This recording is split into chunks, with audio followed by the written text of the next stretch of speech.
Aku selalu menyukai petualangan dan eksplorasi tempat-tempat baru. Maka ketika ada kesempatan untuk menyewa sebuah rumah di tengah hutan untuk liburan, aku tidak ragu-ragu untuk mengambilnya. Rumah itu terletak jauh dari kota, dikelilingi oleh pepohonan tinggi yang tampak seperti menjulang ke langit. Ketika pertama kali melihatnya, rumah itu tampak kuno namun tetap kokoh, dengan dinding-dinding kayu yang terlihat sudah berumur puluhan tahun. Hari pertama di rumah itu berjalan lancar. Aku menghabiskan waktu berkeliling hutan, menikmati udara segar dan keheningan yang hanya bisa ditemukan di tempat-tempat terpencil seperti ini. Malamnya, aku duduk di beranda, membaca buku sambil mendengarkan suara-suara malam yang merdu, namun semuanya berubah pada malam kedua. Aku terbangun oleh suara ketukan pelan di pintu depan. Saat itu, jarum jam menunjukkan pukul 2 pagi. Dengan perasaan cemas, aku turun dari tempat tidur dan berjalan menuju pintu. Ketukan itu terus berlanjut, seolah-olah seseorang dengan sabar menunggu untuk dibukakan pintu. Aku membuka pintu perlahan, hanya untuk menemukan kegelapan pekat di luar sana. Tidak ada siapa-siapa. Aku merasa sedikit lega, berpikir bahwa mungkin hanya hewan liar yang mengganggu. Namun, ketika aku hendak menutup pintu, mataku menangkap sosok bayangan di kejauhan, berdiri di antara pepohonan. Bayangan itu tampak seperti seorang pria tinggi dengan topi lebar yang menutupi wajahnya. Aku mencoba memfokuskan pandangan, tetapi bayangan itu menghilang secepat ia muncul. Dengan perasaan tidak nyaman, aku menutup pintu dan mengunci semua jendela sebelum kembali ke tempat tidur. Keesokan harinya, aku menceritakan kejadian tersebut kepada pemilik rumah saat mereka datang untuk memeriksa keadaan. Mereka tampak cemas dan menyarankan agar aku berhati-hati, namun tidak memberikan penjelasan lebih lanjut. Rasa penasaran membuatku bertanya kepada penduduk lokal tentang rumah itu. Seorang pria tua di desa terdekat memberitahuku bahwa rumah itu memiliki sejarah kelam. Beberapa tahun yang lalu, seorang pria yang dikenal dengan nama Pak Surya tinggal di sana bersama keluarganya.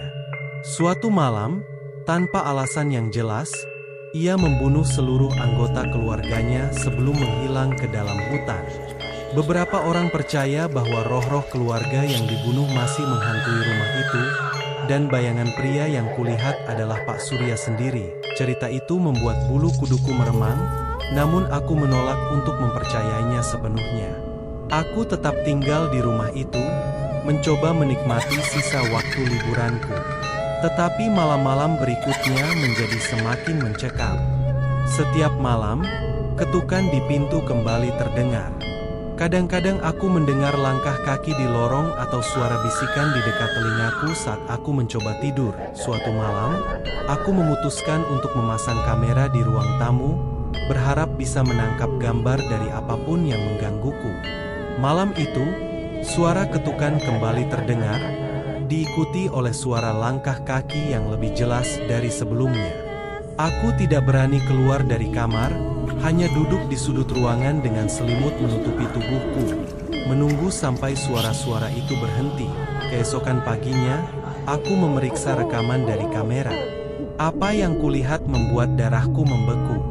Di layar, terlihat bayangan seorang pria berjalan di ruang tamu, perlahan mendekati kamera. Wajahnya tidak terlihat jelas karena tertutup oleh topi, tetapi tatapan matanya yang kosong terlihat jelas. Pria itu berhenti tepat di depan kamera, menatap lurus ke arahku seolah-olah ia tahu aku sedang menontonnya.